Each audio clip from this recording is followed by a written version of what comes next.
Assalamualaikum warahmatullahi wabarakatuh. Halo teman-teman, kembali lagi dengan saya Rifat Taha. Di sini kita akan membahas materi yang berjudul TQM, Kaizen dan juga Excel. Tapi sebelum itu, perkenalkan nama saya Rifat Taha dengan NIM 233830511078 dari prodi Manajemen Bisnis Syariah kelas A. Oke teman-teman, di sini kita membahas materi yang berjudul TQM Kaizen dan Excel. Yang dimana di sini ada tiga pokok yang akan menjadi pembahasan kita. Oke. Pertama di sini kita bahas yaitu strategi manajemen mutu terpadu melalui filosofi Kaizen dan implementasi alat pengendalian statistik ditinjau dari panduan akademik bagi praktisi teknik industri. Oke, jadi pembahasan pertama di sini yaitu berkaitan tentang Kaizen, yang dimana di sini itu pembahasannya yaitu adalah evolusi manajemen kualitas dalam landscape industri global telah bertransformasi dari sekadar fungsi inspeksi produk akhir menjadi sebuah filosofi manajemen yang holistik dan terintegrasi, di mana di tengah persaingan pasar yang semakin kompetitif, organisasi dituntut untuk tidak hanya menghasilkan produk yang bebas cacat saja, tetapi juga mampu melakukan adaptasi dan perbaikan secara berkesinambungan dengan efisiensi sumber daya yang maksimal.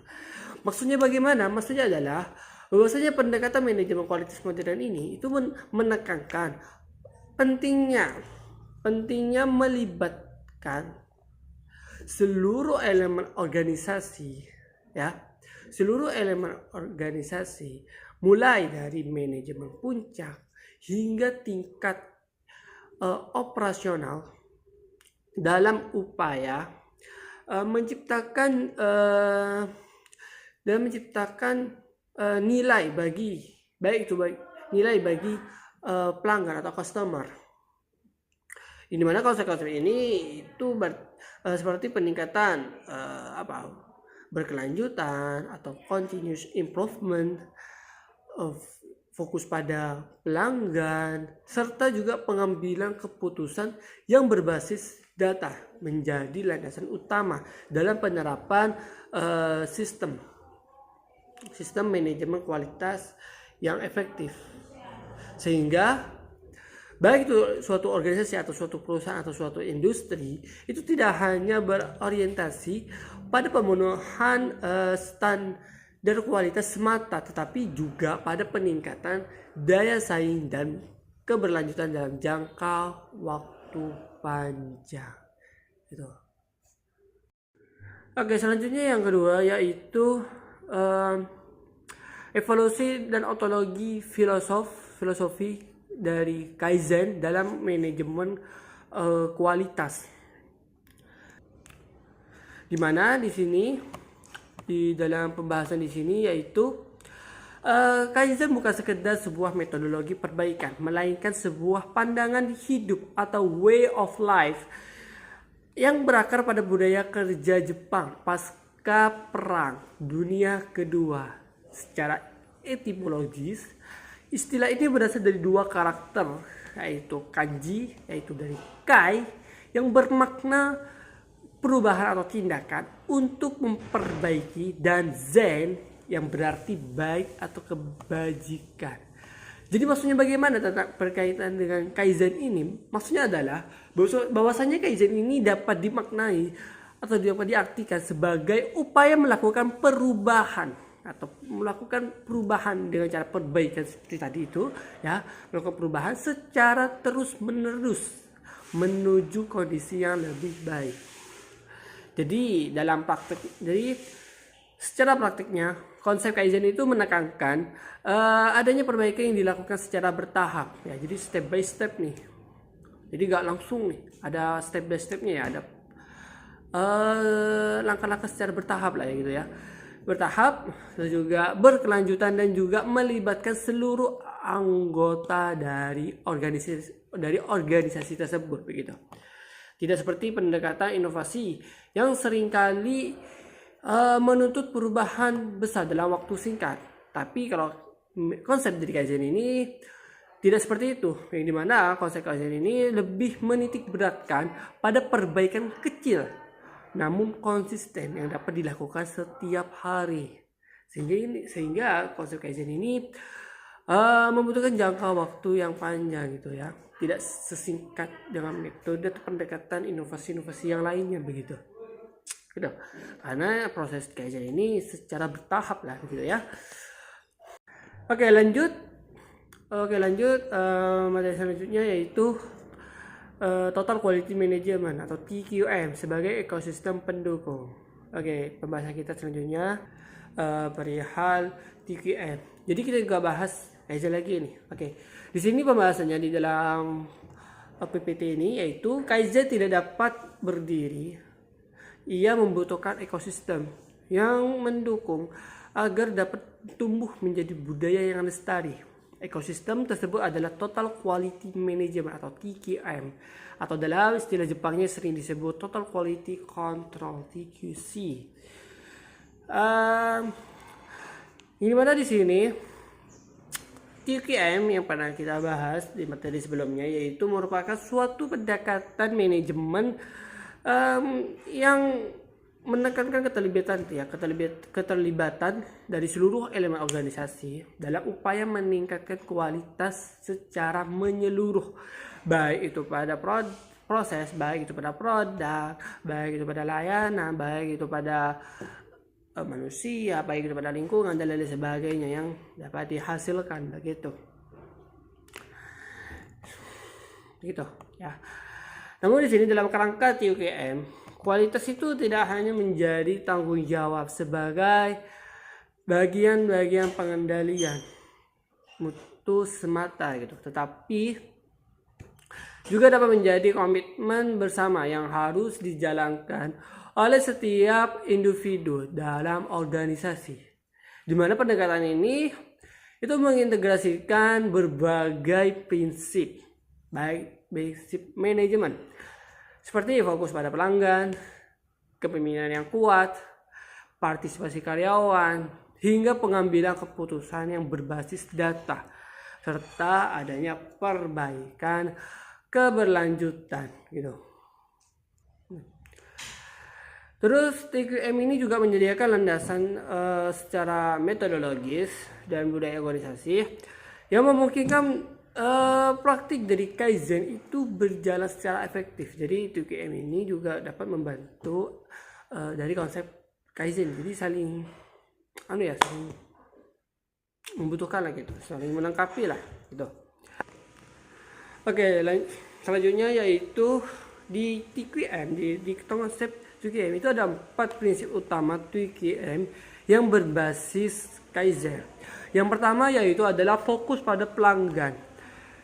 Jadi fokus pada pelanggan di sini yaitu adalah dengan adanya pendekatan TQM atau Total Quality Management, pelanggan itu menjadi pusat utama gitu bagi suatu organisasi atau bagi suatu industri atau perusahaan, di mana pelanggan ini itu merupakan pusat dari seluruh aktivitas organisasi. Jadi pelanggan ini menjadi target utama gitu dari perihal terkait produk yang akan dihasilkan gitu, kualitas produk yang akan dihasilkan begitu. Yang dimana kualitas dari suatu produk atau layanan pada dasarnya itu ditentukan oleh sejauh mana produk tersebut dapat memenuhi baik itu keinginan, baik itu kebutuhan maupun keinginan yang dapat melampaui harapan dari pelanggan, sehingga baik itu oleh suatu organisasi maupun industri atau perusahaan itu harus secara konsisten itu dapat mengidentifikasi apa saja kebutuhannya, apa saja preferensi dan serta tingkat kepuasan bagi pelanggan, sehingga pelanggan itu bisa puas lah dengan produk yang dihasilkan oleh suatu organisasi atau suatu industri ataupun suatu perusahaan gitu. Melalui apa? Melalui dari penerapan konsep Kaizen tersebut, yaitu melakukan perbaikan secara bertahap gitu, untuk memastikan bahwa setiap proses kerja selalu diarahkan pada peningkatan nilai bagi kepuasan atau bagi keinginan pelanggan gitu, atau kepuasan pelanggan gitu ya. Lanjut, yang kedua yaitu keterlibatan karyawan secara total. Jadi salah satu prinsip utama TQM yang berbasis Kaizen itu adalah adanya keterlibatan dari seluruh karyawan dalam proses peningkatan kualitas, di mana dari setiap individu dalam suatu organisasi atau suatu industri ataupun perusahaan, mulai dari manajemen hingga karyawan secara operasionalnya itu memiliki perannya masing-masing gitu, memiliki peran penting gitu ya. Jadi semuanya itu penting lah dalam dalam mengidentifikasi masalah dan juga mencari solusi dari permasalahan tersebut dengan memperbaikinya gitu secara keberlanjutan. Jadi prinsip atau konsep Kaizen ini itu dapat mendorong terciptanya adanya budaya kerja yang partisipatif, di mana karyawan itu didorong untuk dapat memberikan baik itu ide, saran, dan juga inovasi yang dapat meningkatkan efisiensi dan efektivitas dalam proses bekerja begitu. Lanjut, yang ketiga yaitu pendekatan proses. Pendekatan proses di sini yaitu TQM atau Total Quality Management itu memandang organisasi itu sebagai kumpulan proses yang saling berkaitan. Jadi setiap aktivitas itu yang dilakukan dalam organisasi itu merupakan bagian dari suatu alur proses yang menghasilkan nilai bagi pelanggan gitu. Sehingga peningkatan kualitas harus difokuskan pada perbaikan prosesnya itu secara sistematis gitu. Ya, secara sistematis. Jadi melalui pendekatan dari konsep Kaizen ini, organisasi itu dapat melakukan evaluasi keberlanjutan terhadap setiap tahap-tahap proses kerja guna dapat mengidentifikasi adanya pemborosan, mungkin pemborosan pada bahan yang digunakan, mengurangi kesalahan ataupun kecacatan, serta dapat meningkatkan produktivitas begitu. Lanjut, yang terakhir, yang keempat dari prinsip utama TQM berbasis Kaizen, yaitu komunikasi dan pendidikan.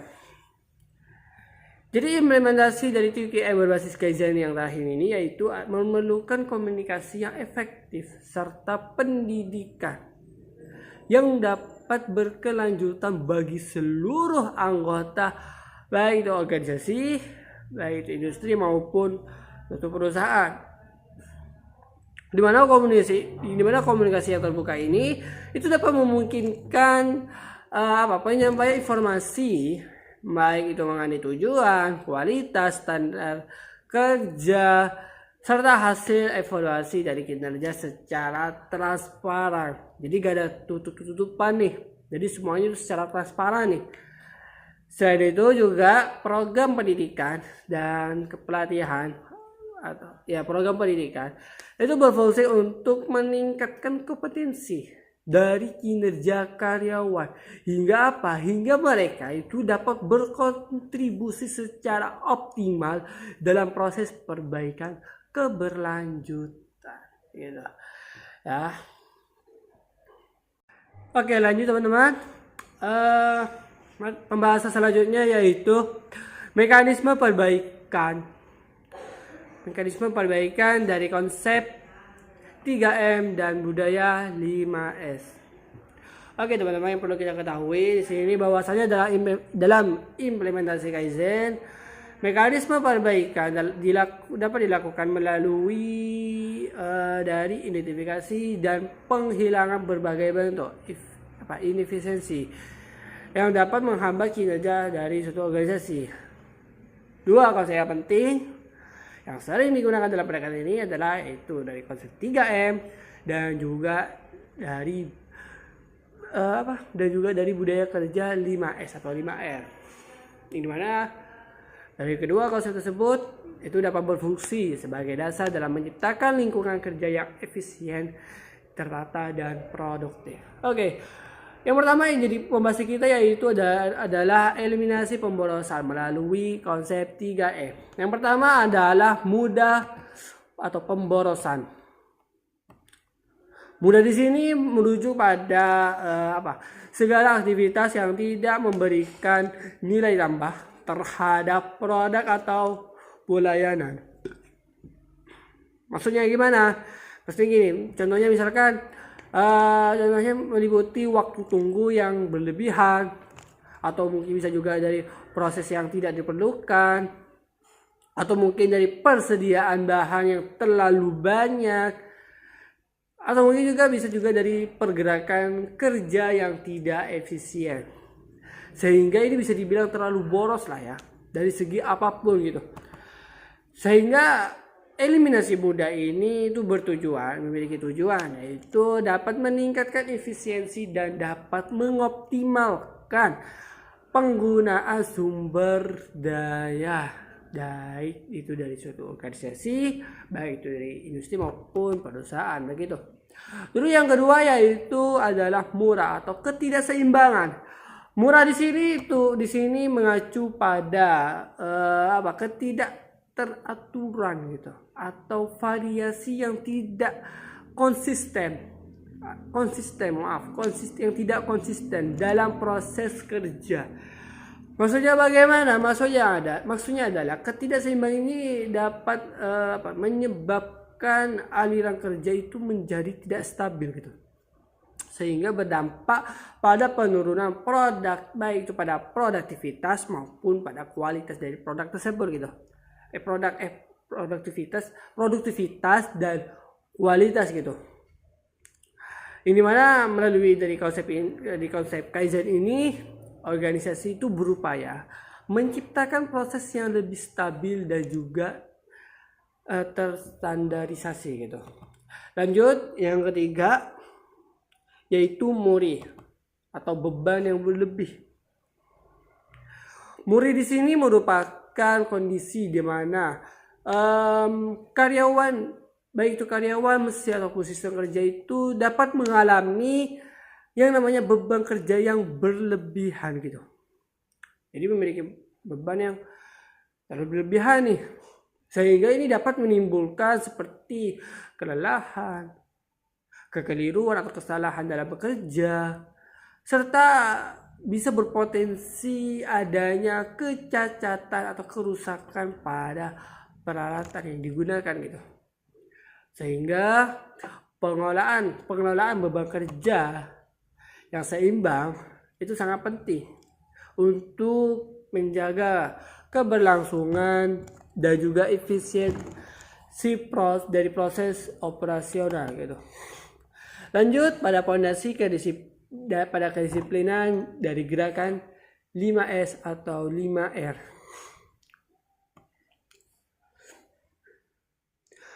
Pada gerakan 5S atau 5R ini merupakan konsep yang memiliki tujuan untuk menciptakan lingkungan kerja yang bersih, tertata, disiplin, sehingga dapat mendukung adanya peningkatan pada produktivitas dan kualitas kerja begitu. Oke, yang pertama itu adalah Seiri atau ringkas. Seiri berarti memilah dan memisahkan barang yang diperlukan dari yang tidak diperlukan di tempat bekerja gitu. Barang yang tidak diperlukan harus disingkirkan dibuang gitu, out lah intinya. Agar apa? Agar area kerja itu menjadi lebih efisien, ya, efisien dan tidak menimbulkan adanya gangguan dalam proses kerja gitu. Terus yang kedua, Seiton, maaf bukan Seiton ya, tapi Seiton atau rapi. Seiton di sini berarti menata barang atau peralatan kerja secara teratur gitu, menata ulang lah begitu ya. Sehingga apa? Sehingga itu dapat memudahkan atau dapat mudah ditemukan dan digunakan ketika dibutuhkan gitu. Sehingga penataan yang baik ini itu dapat mengurangi adanya waktu pencarian atau dapat meningkatkan lah efisiensi dalam bekerja begitu. Lanjut, yaitu yang ketiga, yaitu seiso atau resik. Seiso di sini itu mengacu pada pada kegiatan dalam menjaga kebersihan lingkungan kerja, yaitu dengan menjaga kebersihan ini secara rutin ya, itu dapat dapat meningkatkan potensi, dapat mengurangi potensi kerusakan pada peralatan yang digunakan gitu, sehingga dapat lebih mudah mendeteksi, dan juga lingkungan kerja itu menjadi lebih nyaman serta aman gitu. Ya, jadi seiso di sini itu pastinya mengacu pada kebersihan tempat kerjanya gitu, tempat bekerjanya gitu, agar potensi seperti kerusakan, dan kecacatan dan sebagainya lah itu dapat terhindari gitu ya. Oke, lanjut yang keempat, yaitu seiketsu atau rawat. Nah, seiketsu di sini itu merupakan upaya mempertahankan kondisi secara ringkas, rapi, dan juga bersih. Jadi dari ketiga prinsip tadi itu ya, yaitu itu dapat dicapai melalui adanya standarisasi prosedur kerja. Jadi seiketsu atau rawat ini itu dapat membantu memastikan bahwa praktek dari 5S atau 5R itu dapat diterapkan secara konsisten oleh seluruh karyawan gitu ya. Oke, yang terakhir yaitu Shitsuke atau Raijin. Ya. Shitsuke di sini itu menekankan pentingnya disiplin dan kebiasaan dalam menjalankan seluruh prinsip dari 5S. Tadi itu 5S atau 5R. Di mana melalui melalui pembiasaan yang berkelanjutan, budaya kerja yang tertib dan juga berkualitas, itu dapat membentuk secara alami atau dapat terbentuk secara alami dalam suatu organisasi atau suatu industri ataupun suatu perusahaan begitu ya. Oke teman-teman, lanjut pembahasan yang terakhir, yaitu implementasi pengolahan data menggunakan Microsoft Excel. Dimana di sini di PowerPoint, di sini PPT pembahasannya yaitu kemampuan untuk mengoperasikan perangkat lunak spreadsheet seperti Microsoft Excel merupakan indikator keterampilan teknis yang sangat penting dalam kurikulum teknik industri gitu. Jadi maksudnya bagaimana? Maksudnya adalah implementasi dari Microsoft Excel ini itu dapat memungkinkan mahasiswa itu dapat melakukan berbagai aktivitas analisis secara sistematis dan juga efisien. Di mana melalui penggunaan Microsoft Excel ini, data yang sebelumnya bersifat mentah dan bersifat mentah itu dapat diolah menjadi informasi yang lebih berstruktur sehingga mendukung proses pengambilan keputusan, begitu. Jadi secara secara prakteknya perangkat Luna ini atau perangkat dari Microsoft Excel ini itu dapat menyediakan berbagai fitur yang dapat mendukung adanya proses pengolahan dan analisis data seperti fungsi perhitungan otomatis, pengolahan statistik sederhana, serta pembuatan grafik dan juga tabel yang dapat memudahkan visualisasi data, begitu.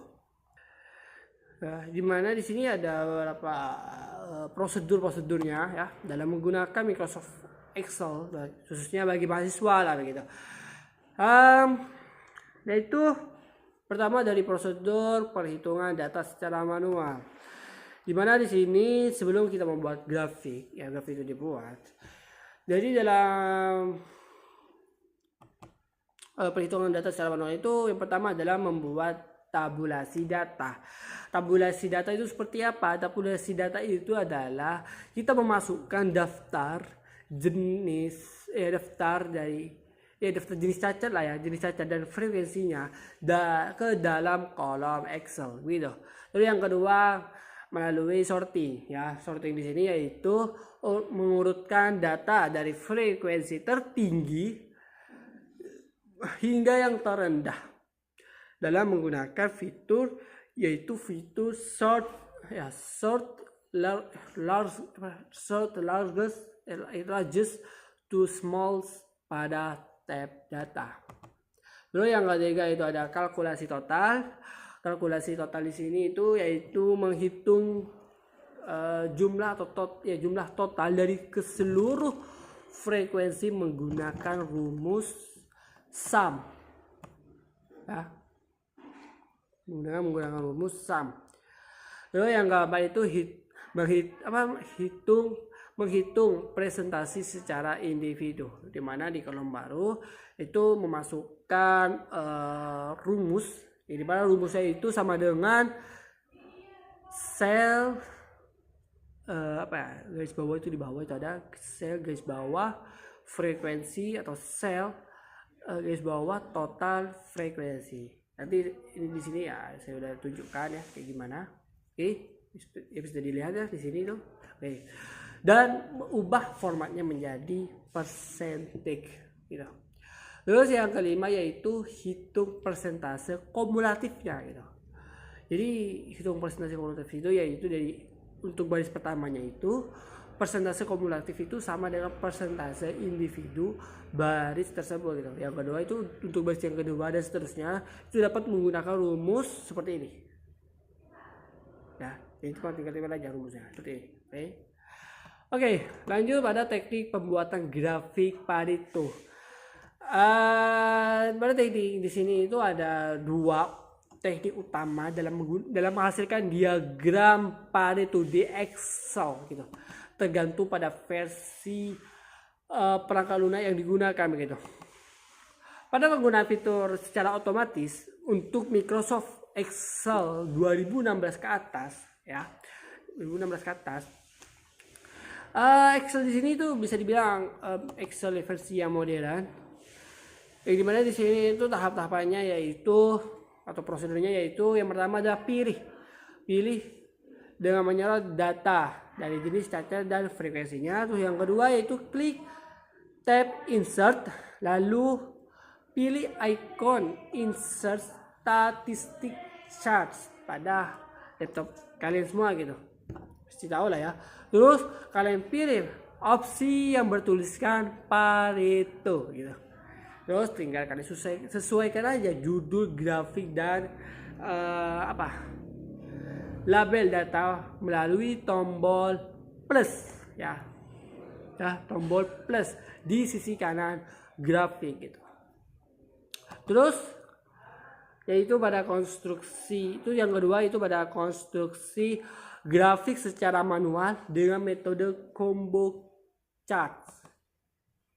Di mana tahap-tahapannya di sini yaitu Ada 5 tahapan, yaitu pertama kalian pilih kolom jenis cacat, frekuensi dan juga persentase kumulatif. Ya, jadi dengan menggunakan caranya itu dengan menggunakan tombol kontrol di keyboard kalian itu untuk memilih kolom yang tidak berdekatan gitu.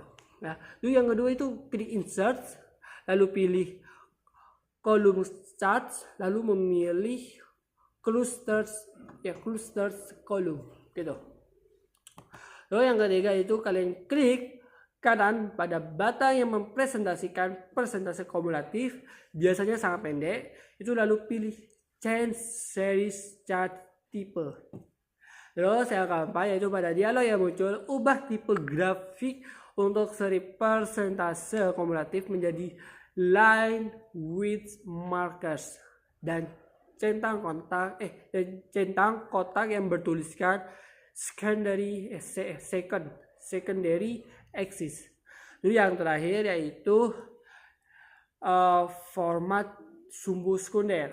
Untuk format sumbu sekunder ini kalian bisa dapat lakukan yaitu dengan mengklik kanan pada sumbu persentase kanan, pilih format axis tadi itu ya, pilih format axis dan set nilai maksimumnya secara manual menjadi 1.0 atau 1.0 atau 10 atau 100% ya. Jadi 1.0 itu sama dengan 100% lah ya.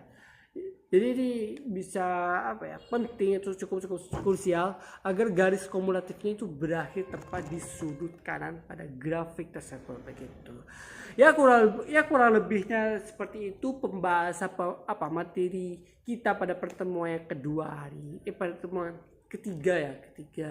Yaitu berkaitan tentang QM, Kaizen dan juga Excel. Ya. Saya akhiri. Wabillahi taufiq wa hidayah. Wassalamualaikum warahmatullahi wabarakatuh.